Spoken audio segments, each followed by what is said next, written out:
The Tom Woods Show, episode 1201. Prepare to set fire to the index card of allowable opinion.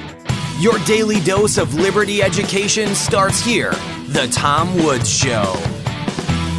Folks, the Contra Cruise, hosted by Bob Murphy and me, which people absolutely rave about, is back for a third year. Featuring special guests Jeff Deist, Naomi Brockwell, and Brett Venat, this year promises to be the best one yet. Great folks, great fun, an unforgettable time. Sign up at ContraCruise.com. Hi, everybody. Tom Woods here. Very interesting conversation today. We're joined by Rebecca Brown, who's Director of Policy at something called the Innocence Project.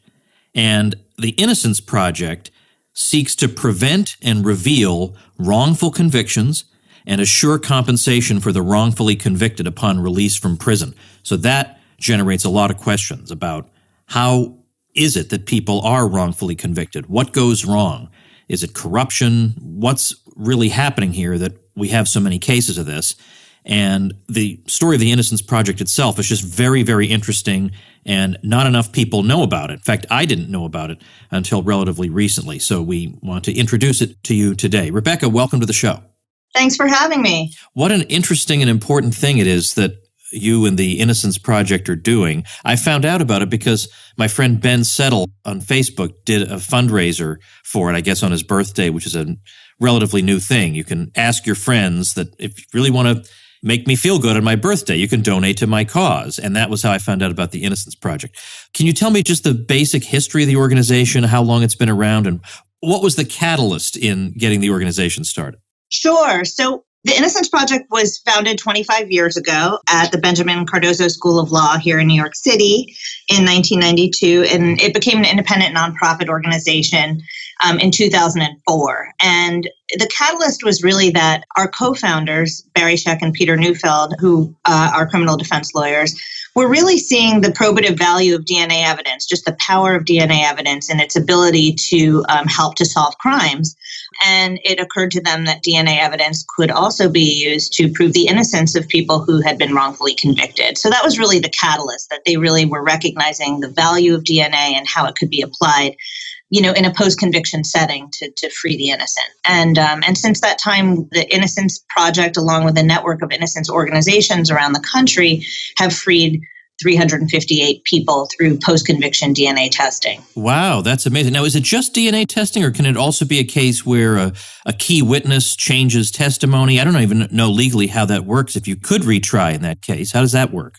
You can, and that's a great question. And yes, more and more cases are also being proven through non-DNA evidence. And actually, there's another registry called the National Registry of Exonerations, which tracks both DNA and non-DNA cases around the United States. And they've identified approximately 2,200 wrongful convictions that have been overturned through both DNA and non-DNA. So non-DNA, the way that works is that people go back into court after their convictions, but generally are very limited in the types of claims they can make. They really can only present newly discovered evidence. And in many instances, there are time bars or time restrictions around how people can get back into court or whether they can even get back into court. So, for instance, in the state of Pennsylvania, currently you have 60 days from your conviction to introduce newly discovered evidence of innocence. So, we're really trying to kind of change those frameworks, those, time limitations in state after state so that innocent people who don't have the benefit of DNA can get back into court and prove their innocence. You must get quite a few requests from people to review their cases. So what kind of criteria do you use to decide on which cases you're going to take on? That's a great question. So we have a very strong intake and evaluation unit here at the Innocence Project, and they are a team of, I believe, 11 people who are constantly culling through mail, court documents, police reports, crime lab reports, all sorts of reports to determine whether or not a case rises to the level of, being taken on by our legal team. And, there are many questions that they ask. I mean, certainly, traditionally, we've only looked at cases where DNA could prove guilt or innocence. We are broadening that a bit now for the first time into non-DNA cases. Certainly, innocence organizations around the country, though, have been looking at non-DNA cases for quite some time. But, we evaluate cases on their merits as they come in. And, if we feel that there is a strong claim of innocence, we either try to push for post-conviction DNA testing where DNA exists, or we have to basically reinvestigate the case where DNA does not exist to try to uncover, other indicia of innocence. Now, here's what I find most interesting are the various factors contributing to these tragic outcomes. So there are problems of eyewitness misidentification and a number of other factors. In fact, I think you even have a section of the website dealing with these. So what would you say out of all the factors tending to lead to wrongful conviction is the most common? So in the DNA cases, the single largest contributing factor to wrongful conviction is eyewitness misidentification. But when you look at the non-DNA cases as well, the numbers shift a bit. But what we do know is that the common contributing factors are present, across DNA and non-DNA cases. We know what they are. It's eyewitness misidentification. We know false confessions play a large role in wrongful convictions. For instance, about a quarter of the DNA-based exonerations involved someone confessing to a crime they did not commit. And these are very serious crimes. They're rapes and murders generally, cases where DNA is available for testing. So we know that that's a huge problem. We know that, misapplied forensics is an enormous problem. Using forensic disciplines that, have not been validated in a clinical setting. We don't know the error rates, but yet we have forensic analysts at times on the stand basically attesting to the probative value of a particular kind of evidence without a known error rate, but yet referring to it as a match. So, there are a lot of forensic issues that plague our cases. And, the use of jailhouse informants is really creeping up as a huge contributing cause. 20% of the nation's DNA-based exonerations, I think 15%, involved a jailhouse informant coming forward to say that a person confessed that they committed a crime to them. These people are inherently unreliable. They themselves are facing their own charges, and there's obviously a great incentive for them to come forward and to say that another person confessed to a different crime in order to get their charges reduced or to somehow receive some benefits. So a huge problem also in our cases. So there are many contributing factors. There's also sort of more traditional reasons for wrongful convictions, like ineffective assistance of counsel, poor lawyering, prosecutorial misconduct. So there's a whole range of issues. And often in our cases, when you look at a case, it looks like there's piles of evidence against somebody, but it's actually more of a house of cards when you really unpack the evidence.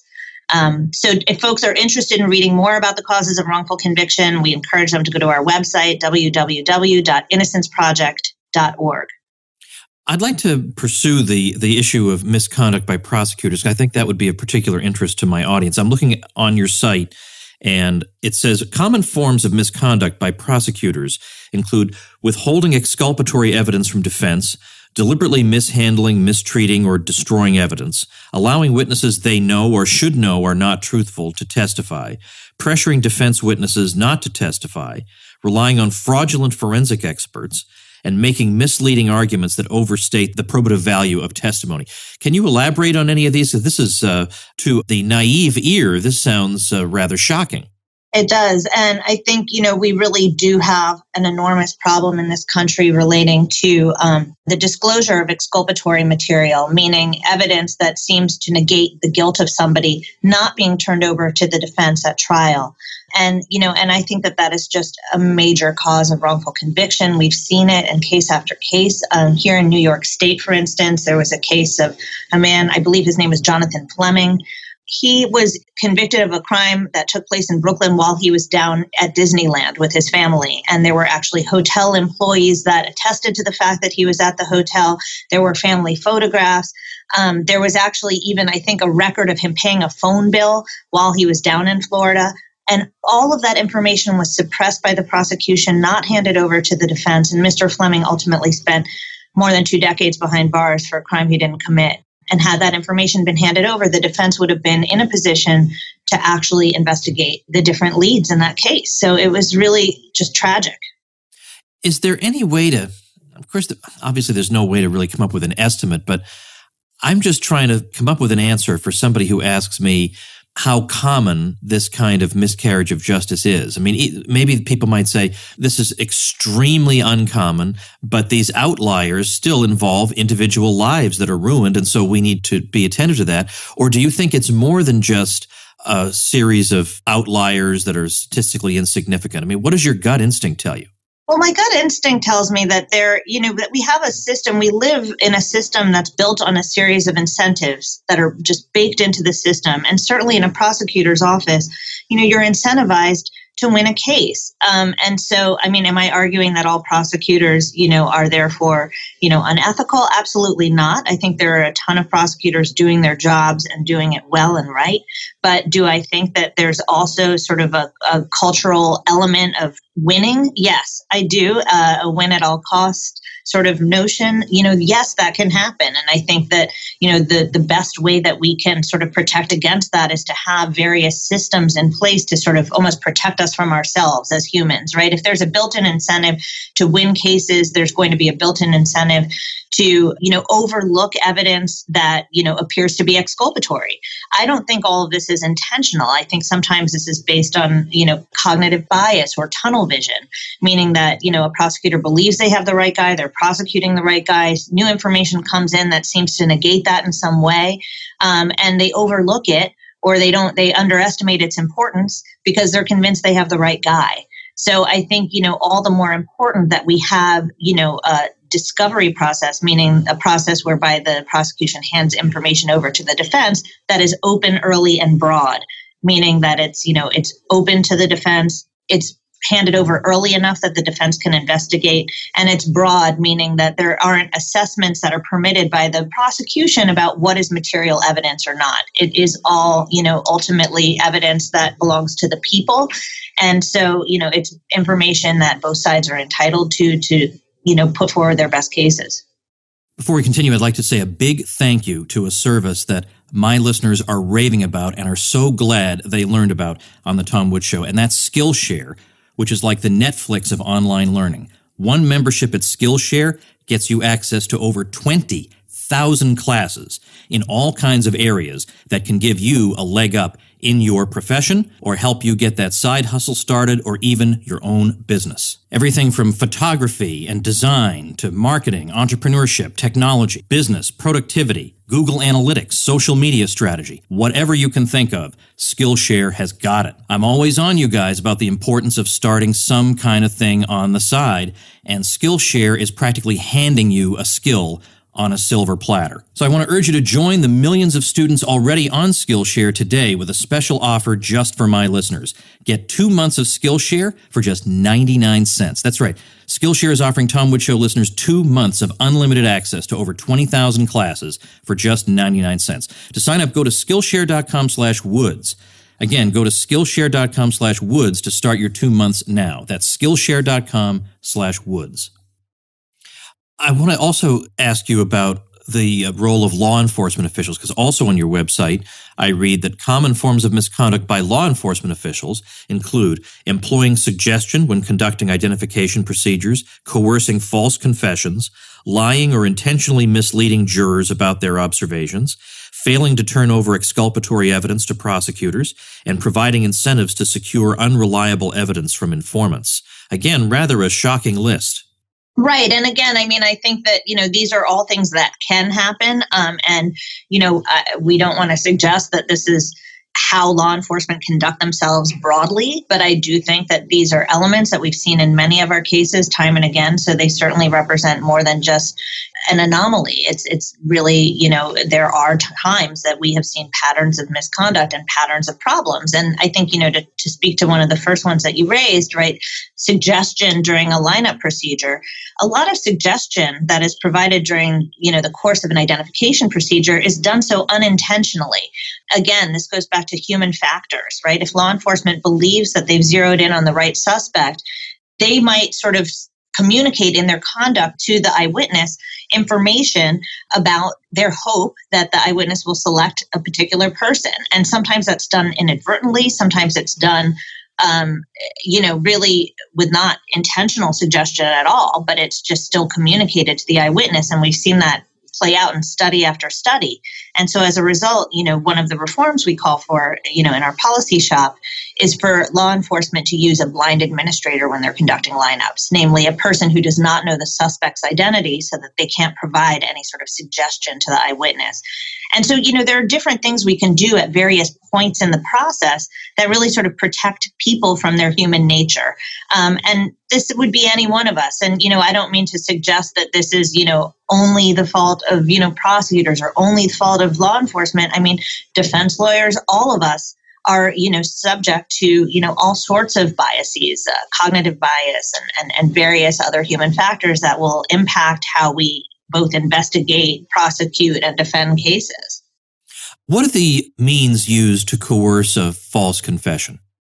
Well, sometimes, it can be intentional means like through certain deceptive interrogation methods, right? There are methods, I should rephrase that. There are methods that are used. One is a very commonly used interrogation method called the Reed method, which actually permits deception, trickery, and it's a guilt presumptive technique. It really assumes that the person being interviewed is guilty and you're trying to just extract that confession from them. So that's already sort of a lens that is not a helpful lens through which to get information in a non-biased way.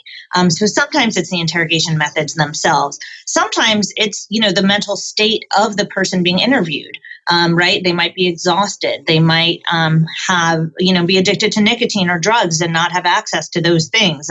They might be, there are other instances where the person is subjected to hours and hours and hours of interrogation and all they want to do is get out of the room.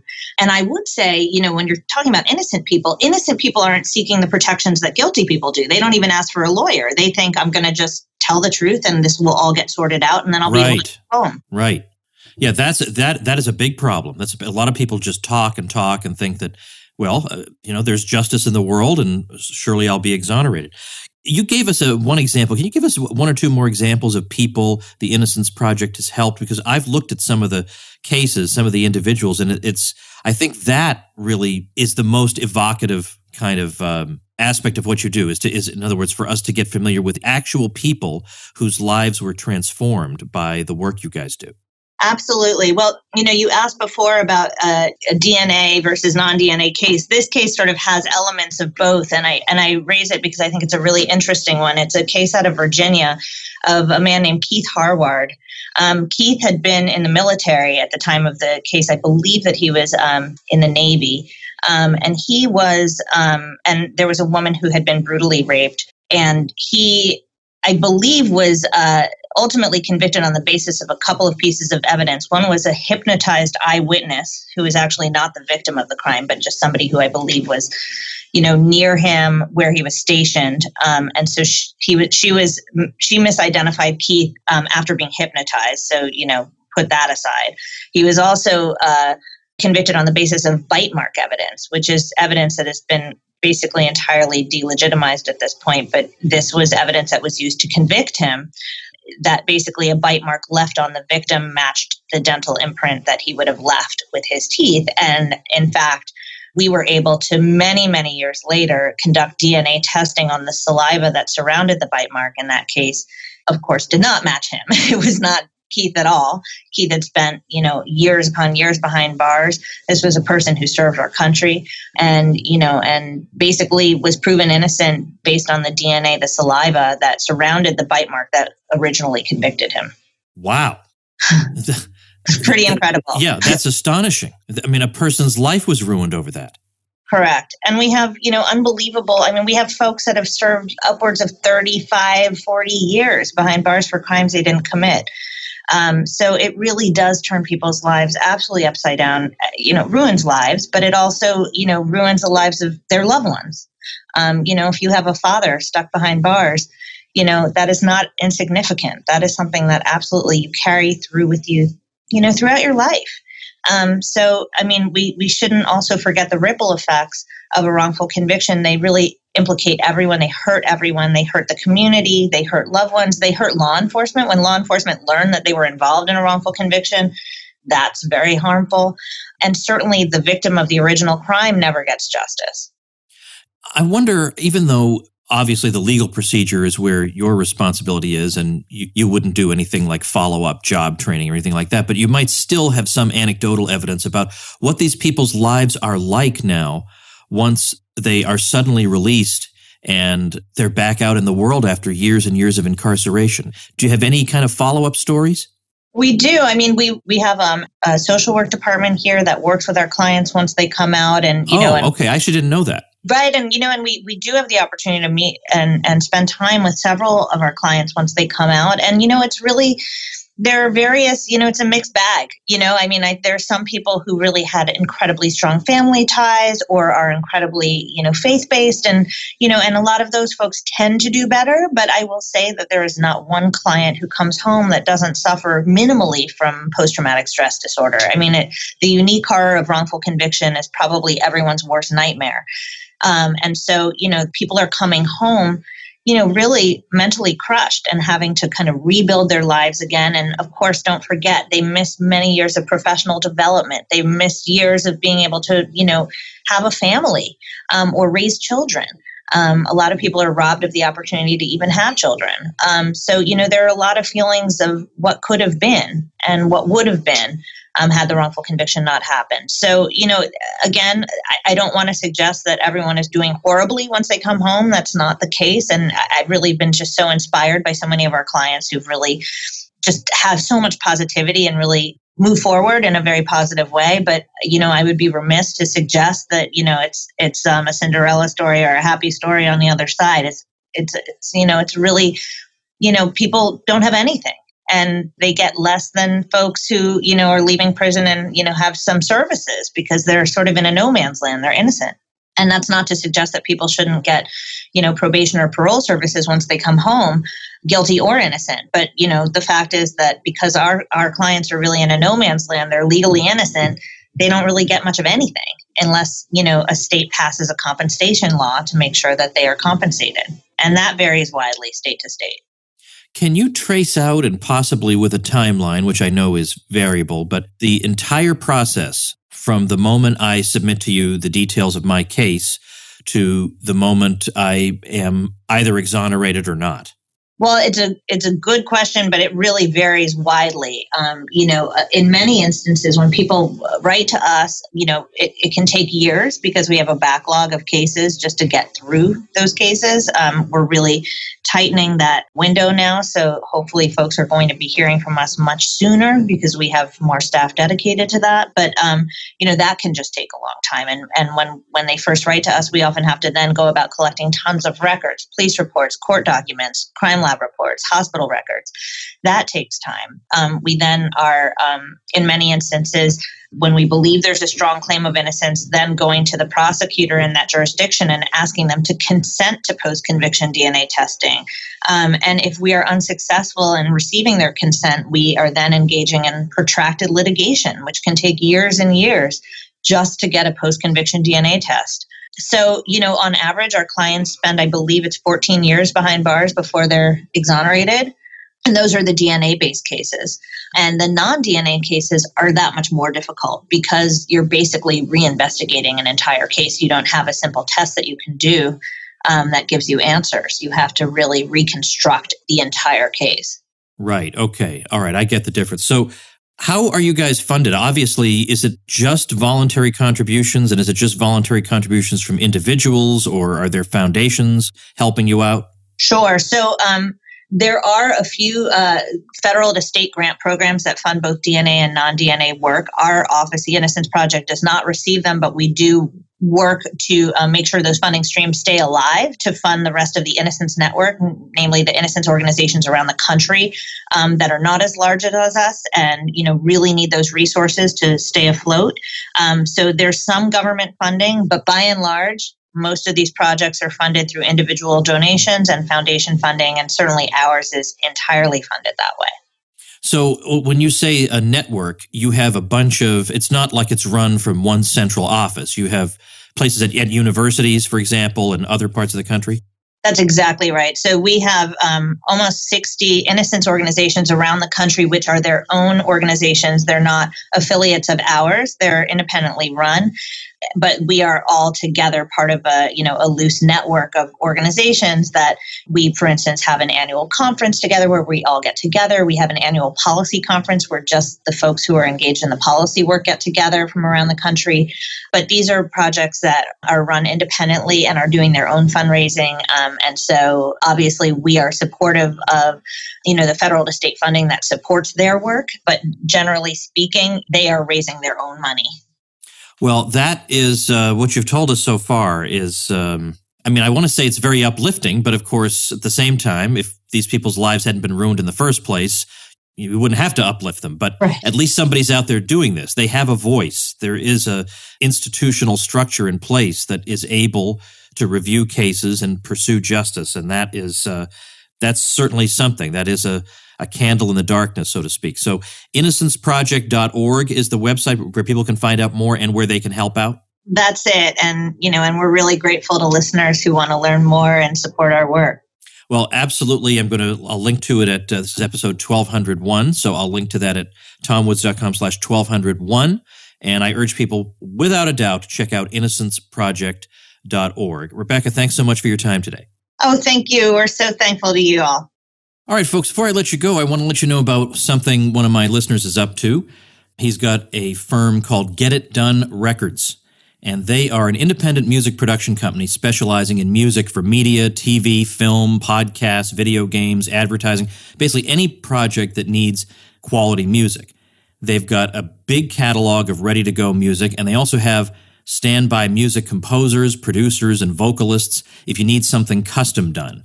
You can do a really effective quick search to find exactly the kind of music that fits your needs, or, again, they can do something for you custom.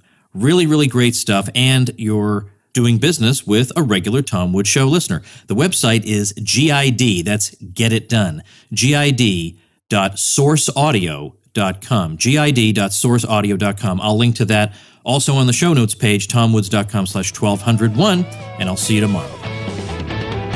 Become a smarter libertarian in just 30 minutes a day. Visit tomwoods.com to subscribe to the show for free, and we'll see you next time.